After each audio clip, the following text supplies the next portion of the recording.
Maintenant, je suis devenu la mort, le destructeur des mondes. Ces vers du livre saint de l'hindouisme, la Bhagavad Gita, sont venus à l'esprit de Robert Oppenheimer, le responsable du projet Manhattan, au moment du premier essai d'une bombe atomique dans le désert du Nouveau-Mexique, le 16 juillet 1945, faisant entrer notre monde dans l'ère du nucléaire. Tout a commencé au début du XXe siècle, lorsque le physicien d'origine allemande, Albert Einstein, a, en 1905, formulé sa célèbre équation E égale mc2, selon laquelle la matière renferme potentiellement une énorme quantité d'énergie.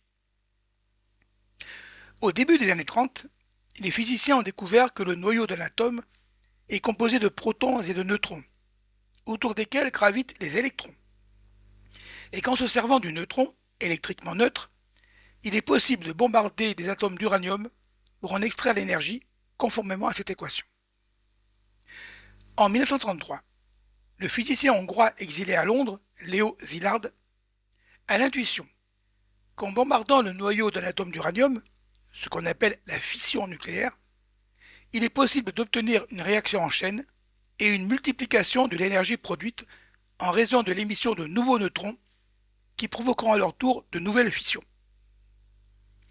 On est rapidement passé de la théorie à la confirmation expérimentale, puisqu'en 1938, au sein de l'Institut Kaiser Wilhelm de Berlin, le chimiste allemand Otto Hahn et la physicienne autrichienne Lise Meitner réalisent la première fission nucléaire en cassant en deux le noyau d'un atome d'uranium, générant ainsi une quantité énorme d'énergie.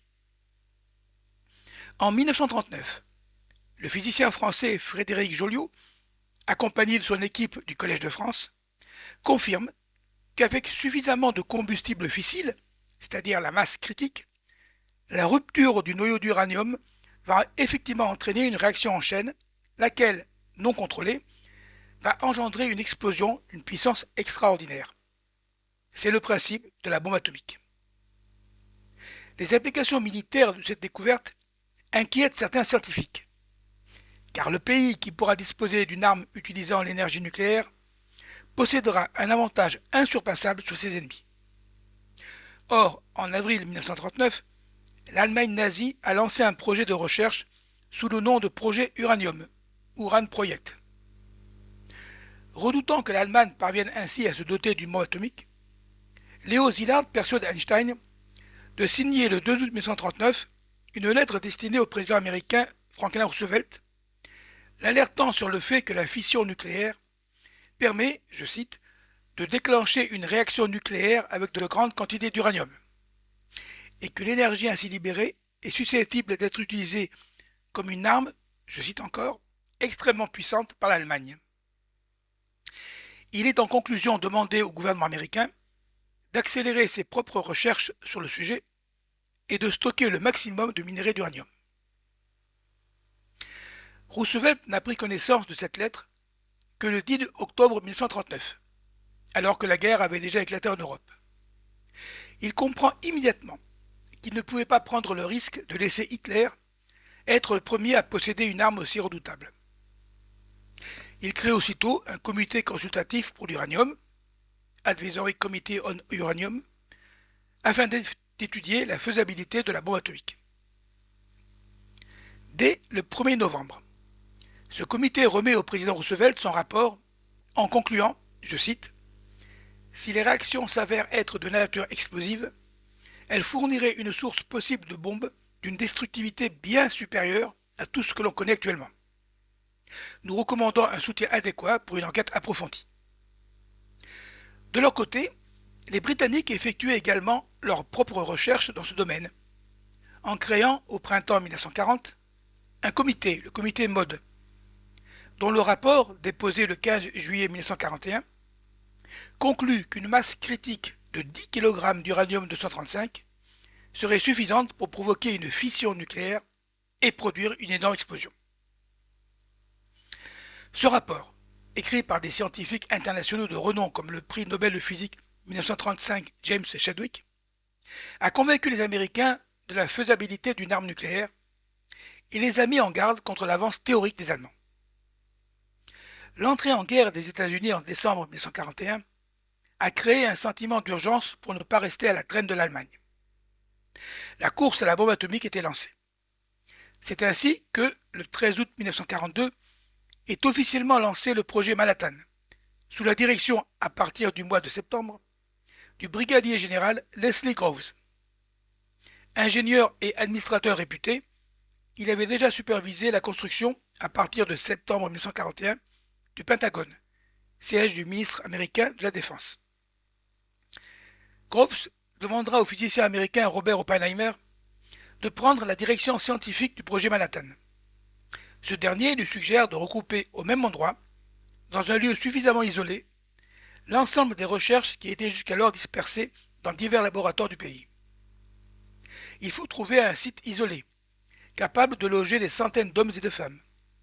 C'est un endroit situé au Nouveau-Mexique, le plateau de Pajarito, qui sera choisi. En octobre 1942, il prendra le nom de Laboratoire national de Los Alamos National Laboratory.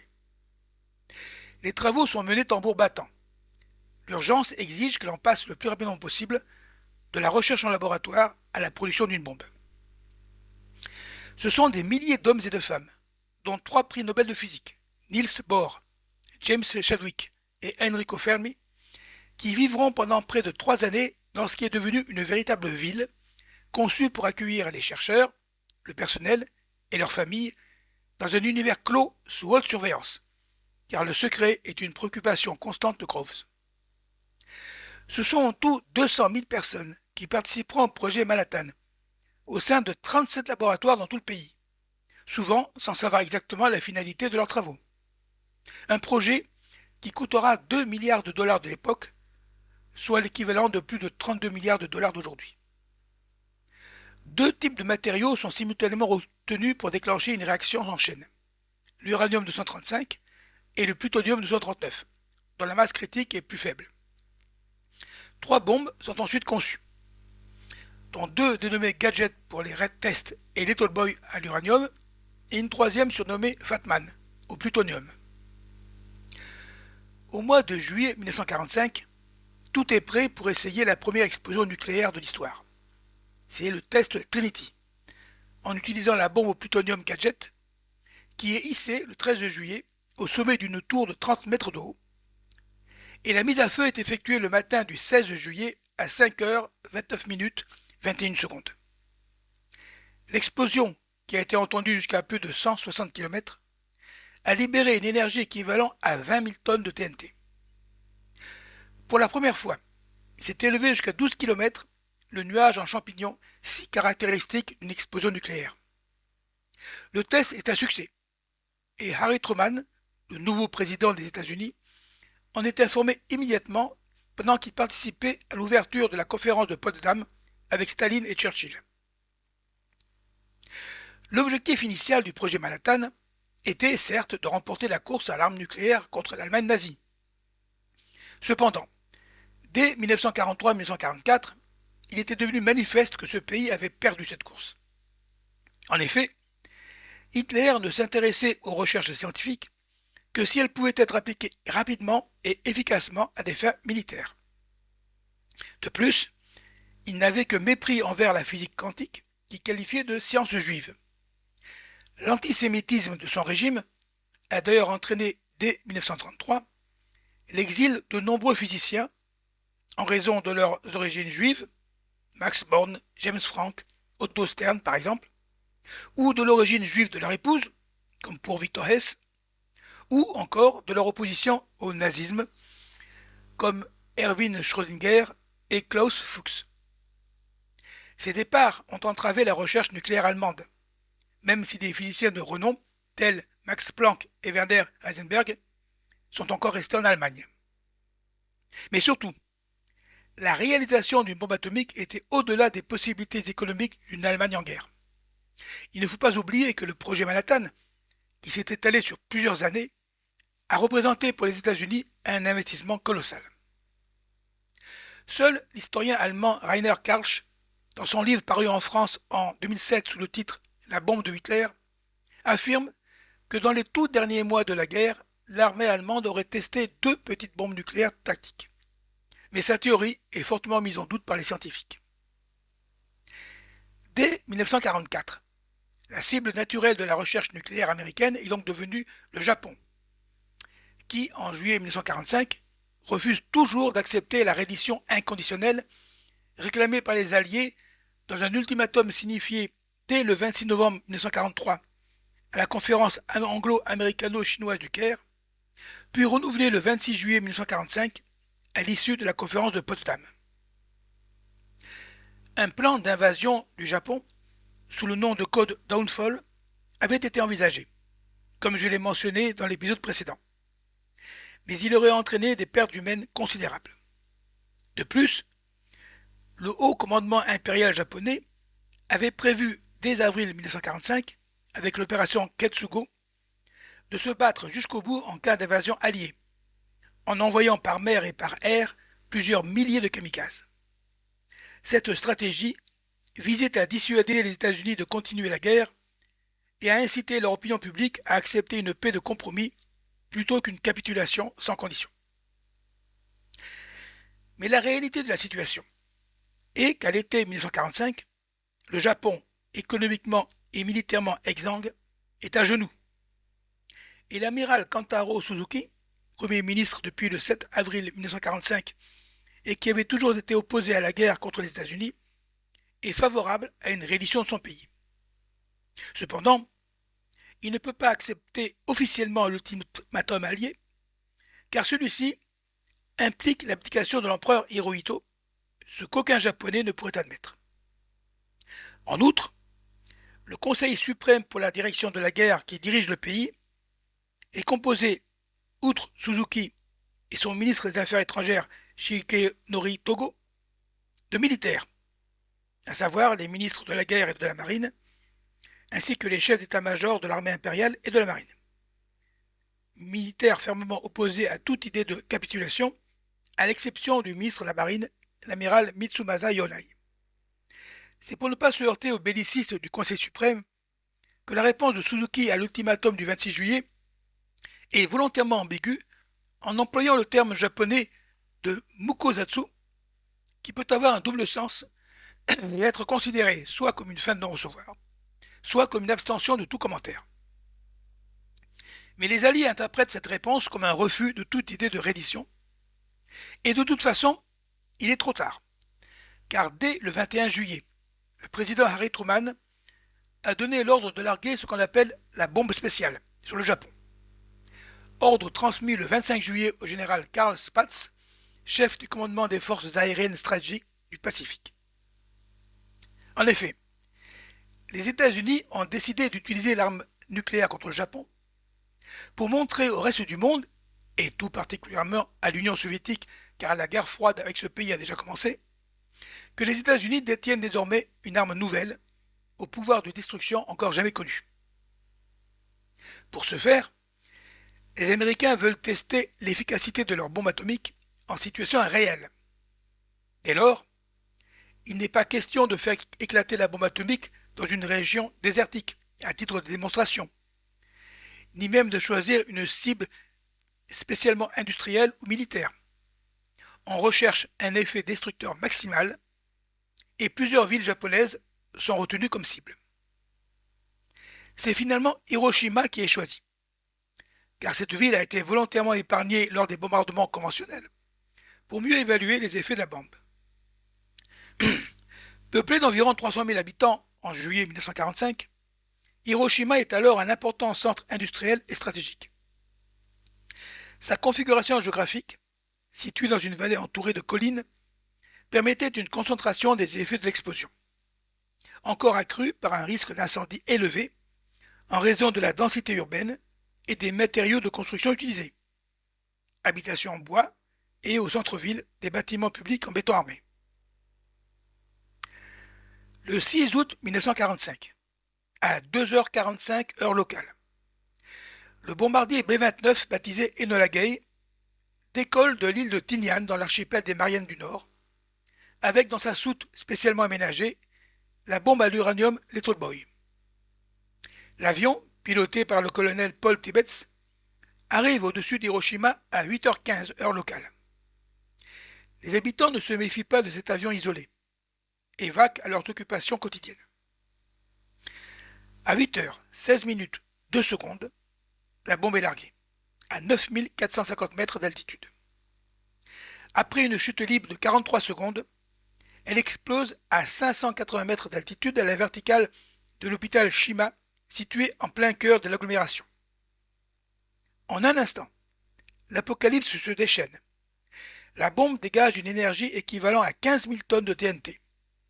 Elle détruit tout sur une superficie de 12 km², vaporisant littéralement des dizaines de milliers de personnes avec une température atteignant les 4000 degrés centigrades et causant des incendies sur plusieurs kilomètres.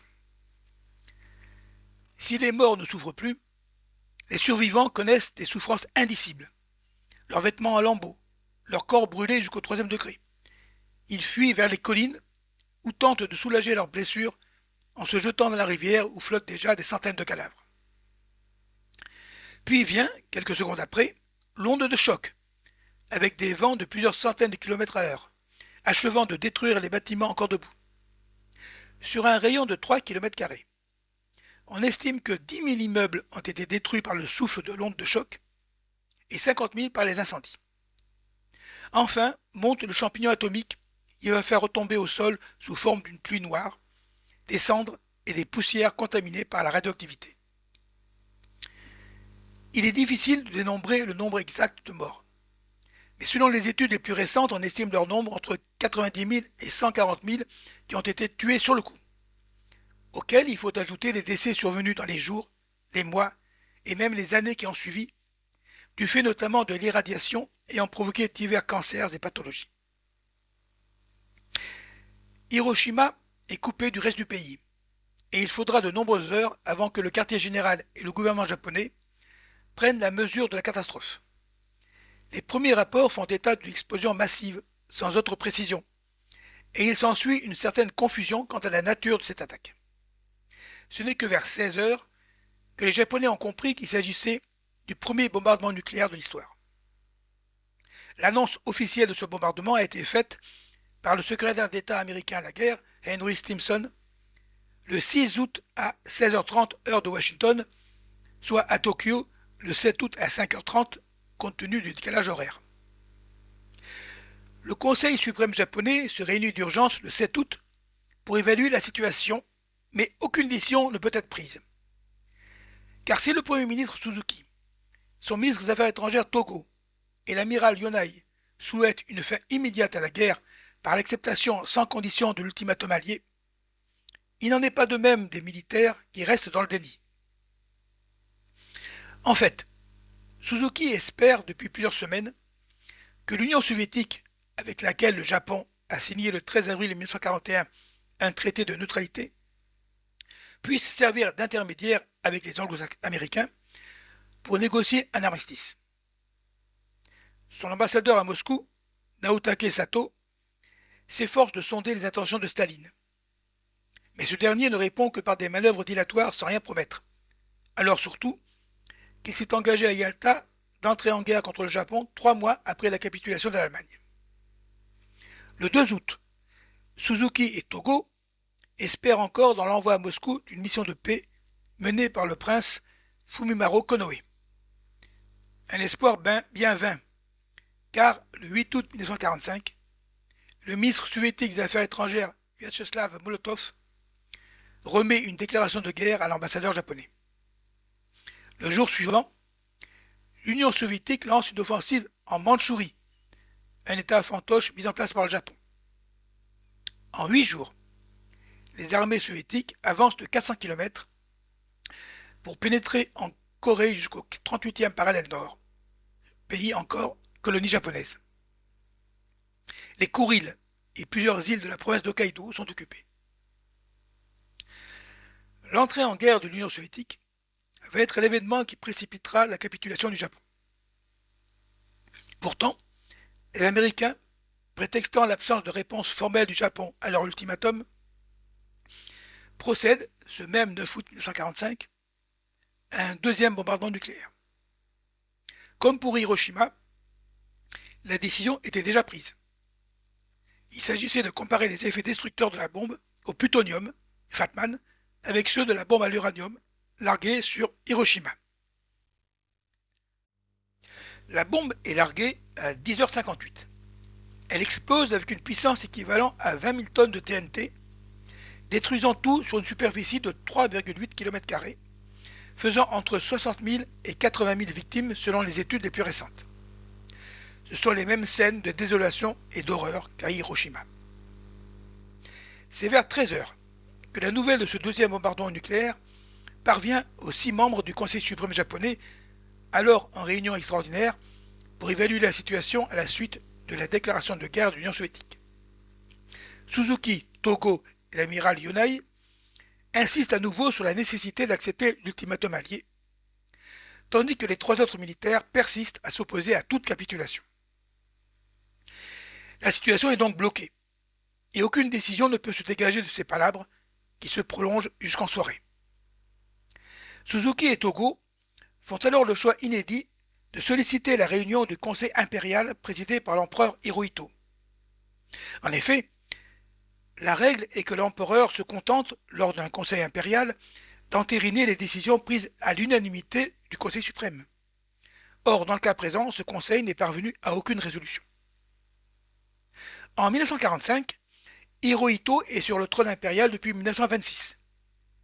Il est considéré comme un dieu vivant, descendant direct d'Amaterasu, la déesse du soleil. La constitution de 1889 confirme sa nature divine. Mais si l'empereur règne, c'est un cabinet dirigé par un premier ministre qui gouverne le pays, et depuis les années 30, ce sont les militaires qui exercent une influence de plus en plus grande, comme je l'ai exposé dans l'épisode 13 consacré à Pearl Harbor. Il apparaît que Hirohito ne s'est jamais opposé à la politique expansionniste des gouvernements successifs. Et selon un mémo révélé en juillet 2018 par le quotidien japonais Yomiuri, il aurait même, lors d'une conversation avec son premier ministre Tojo, approuvé l'attaque contre Pearl Harbor. N'a-t-il d'ailleurs pas personnellement signé le rescrit impérial du 8 décembre 1941, déclarant la guerre aux États-Unis et au Royaume-Uni?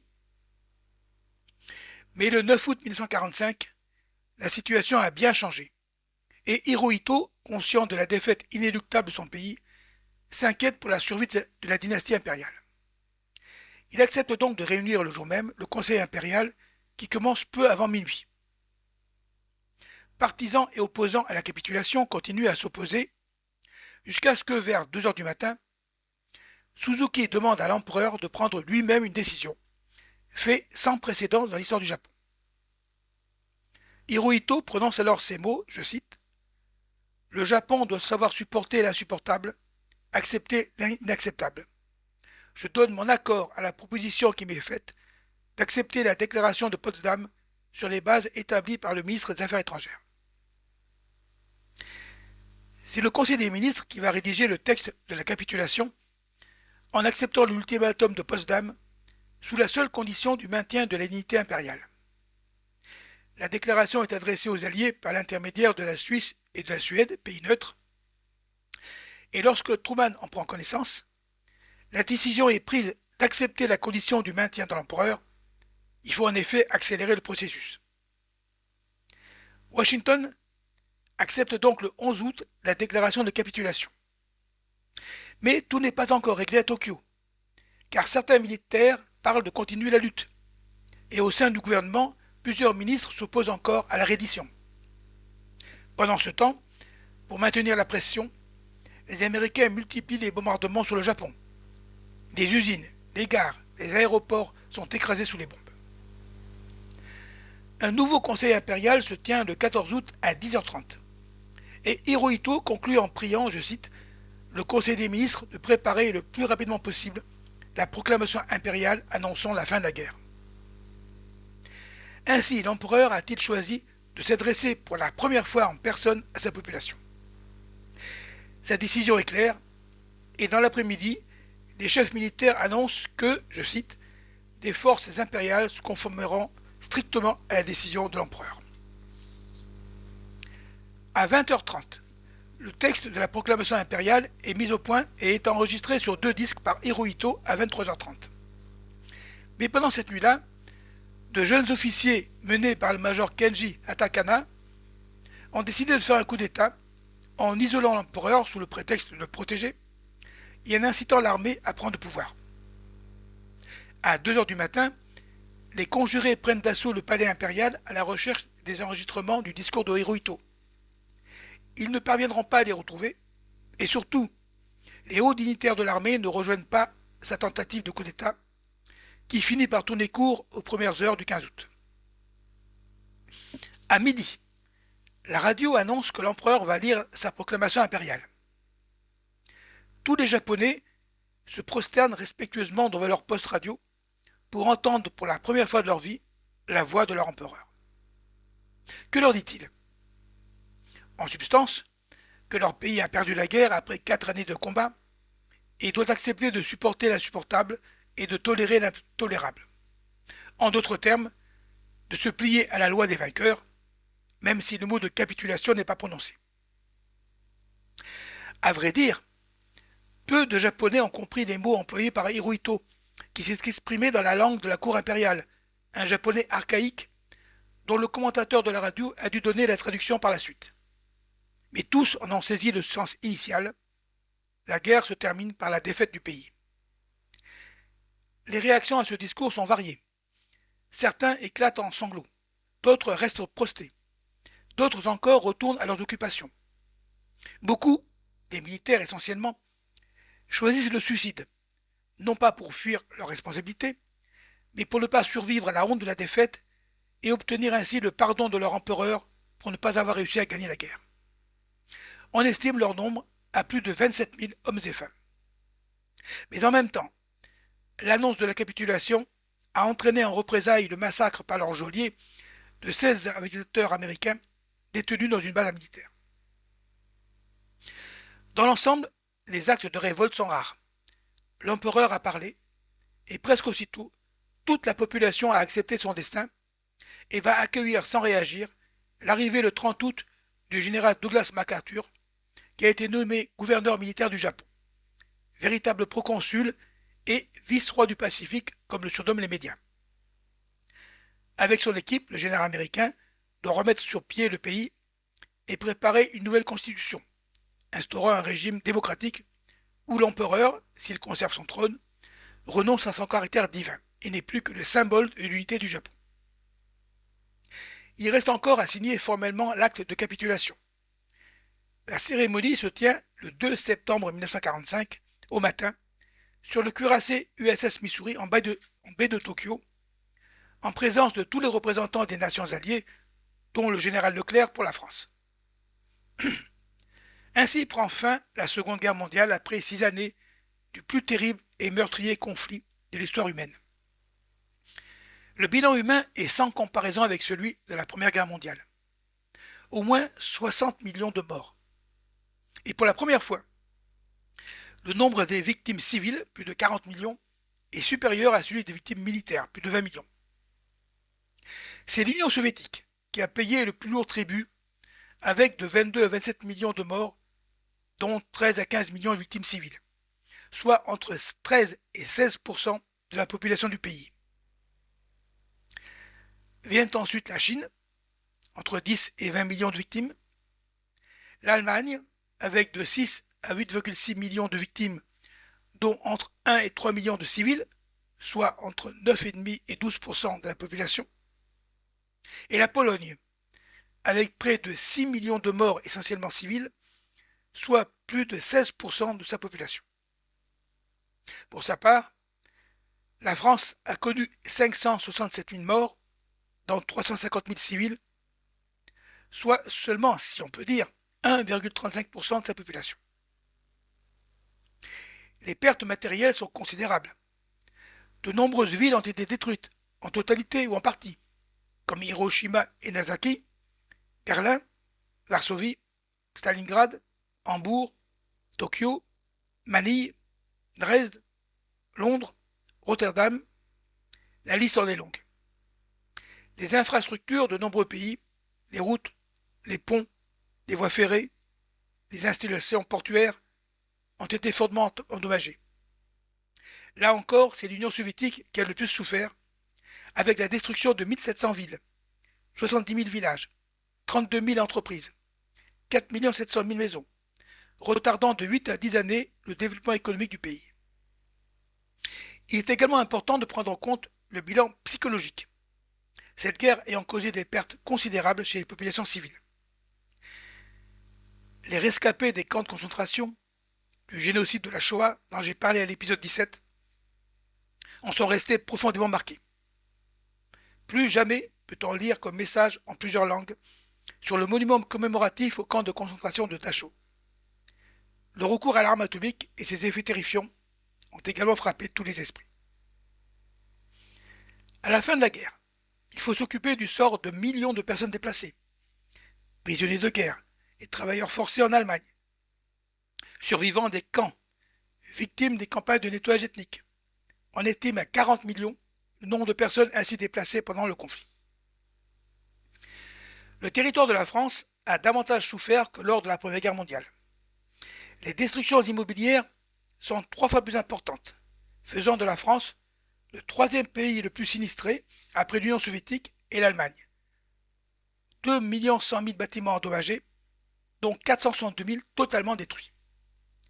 Plusieurs villes du nord de la France ont été ravagées par les bombardements allemands en mai et juin 1940. Boulogne-sur-Mer, Dunkerque, Amiens, Beauvais. Mais de nombreuses autres villes ont été réduites en ruines du fait des bombardements alliés, essentiellement en Normandie. Ainsi, Saint-Nazaire et Modane sont détruites à 100%. Vire, Le Havre, Lorient, Brest, Lisieux à plus de 80%. Caen à près de 70%. Les pillages effectués pendant l'occupation et les bombardements ont également détruit ou endommagé nombre de routes, de ponts, de ports, de voies ferrées. Leur énumération serait sans fin. La carte de l'Europe est bouleversée. Les États baltes ont disparu, annexés par l'Union soviétique, ainsi qu'une partie de la Prusse orientale, dont la capitale, Königsberg, la ville du philosophe Emmanuel Kant, a été rebaptisée Kaliningrad. La Pologne s'est déplacée vers l'ouest, échangeant ses provinces de l'Est, aujourd'hui ukrainiennes, par les provinces allemandes de Silésie et de Poméranie, comme je l'ai relaté à l'épisode 25. L'Allemagne n'existe plus en tant que nation. Elle a perdu 24% de son territoire par rapport à 1937. L'Autriche et la Tchécoslovaquie ont retrouvé leur indépendance. Les populations allemandes de Pologne, de Tchécoslovaquie et de Hongrie sont expulsées de force et envoyées en Allemagne. Un transfert de plusieurs millions de personnes, soit un quart de la population allemande. Le pays est divisé en 4 zones d'occupation militaire par les soviétiques, les américains, les britanniques et les français. La capitale Berlin est également divisée en 4 zones d'occupation. Il faudra attendre l'année 1949 pour voir la naissance de 2 États allemands, la République fédérale allemande à l'ouest et la République démocratique allemande à l'est. La réunification de l'Allemagne n'adviendra que le 3 octobre 1990. Un nouvel ordre mondial s'instaure avec la création le 24 octobre 1945 de l'Organisation des Nations Unies, regroupant actuellement 193 États, et dont les objectifs sont le maintien de la paix et la sécurité internationale. L'origine de cette institution remonte à la signature de la Charte de l'Atlantique le 14 août 1941 par les États-Unis et le Royaume-Uni, et à la Déclaration des Nations Unies du 1er janvier 1942, signée par 26 États, pour aboutir le 26 juin 1945 à la Charte des Nations Unies, signée par 50 États à l'issue de la conférence de San Francisco. La Seconde Guerre mondiale est donc terminée. Mais maintenant, vient le moment pour les responsables de cette guerre et les criminels de devoir rendre des comptes. Ce sera l'objet du prochain épisode.